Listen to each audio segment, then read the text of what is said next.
Hello everyone and welcome back. This is Joe Follico for Insignia Futures and Options. I often have clients asking me, how do I know if a market is in a trend? In this quick video, I'll be discussing the methods I use to identify trends in the Insignia Trader Pro trading platform. Let's start with the E-mini S&P 500.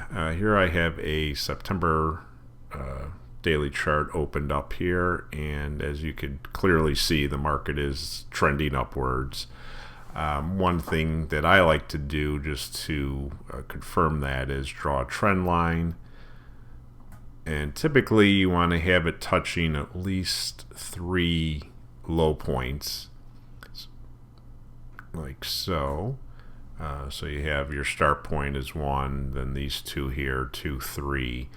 And then as you can see, the market has been rising since that low point here, has not touched the trend line or broken through it. So based on that information, I'm going to say this trend is still intact and still continuing. Looking at this Japanese yen chart here, obviously we see the opposite. So we have a downtrend occurring here, and most of this is of course going to be visual. I do have moving averages in place here, as you could see, and I typically use 10, 21, and 50-day moving averages. 50 is going to be your guiding, if you want to call it, trend line here, as it's a longer term. So I'd be concerned. So here, as you can see, we did have a little breakthrough, but prices didn't hold, and then we came back down. So again, there's no magical indicator, of course. So I would never recommend just trade when a trend line, or I should say a moving average line, is broken, because this is a perfect example of why not. Just because it broke through here doesn't mean the trend is over. We're going to talk about some other things that may indicate when a trend is ending.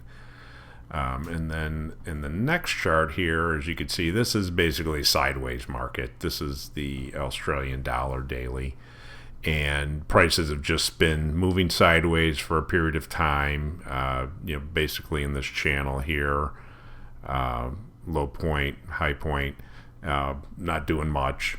May be good if you're a swing trader, but definitely no up or down trend going on here. And again, this is all visual, but what I do like to look for in chart patterns are double bottoms, double tops. So here in this example, we have natural gas.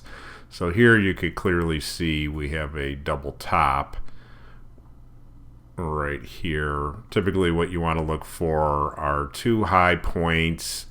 Market shot up here, then fell back down, tried again.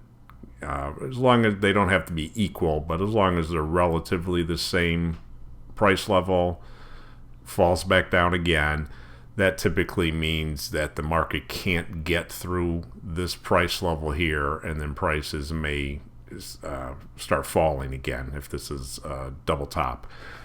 In this chart here, as you can see, natural gas is not in a good trend. I just use this as an example. This was a very good example for a double top formation. Had this been the E-mini S&P chart we were looking at prior, this could be, and we had this could be a great indication that the trend might be ending. So if you see a double top, of course a double bottom would be the reverse of this in a trending market. That's something to really take note of, because that could indicate that the trend is ending. Triple bottoms, triple tops also are strong indicators as well. So it's very quite possible that, as you can see here, natural gas has not taken out this low point right here. It can possibly come back up, make a third top, and then come back down again. So that would be a real strong indication that the trend could be ending. So again, something to keep an eye on when you're following these markets. So I don't want to say that indicators don't work, but really the first thing you want to do on identifying a trend is just look at the chart, see what the formation is. And if it's not that clear, then it may not be in a trend. So you don't need to be using any fancy indicators. Just, again, use your common sense. Take a look, see what the market's doing, and go from there. Of course, these methods are subjective. You may have your own methods that work for you to identify a trend, and that's great. Do what works for you. Again, this is just what works for me and the advice I give. And, just be sure you have a trading plan in place and go with that. So thanks again for watching. If you have any questions, leave them in the comments below. And be sure to like and subscribe to see more videos like these. Take care.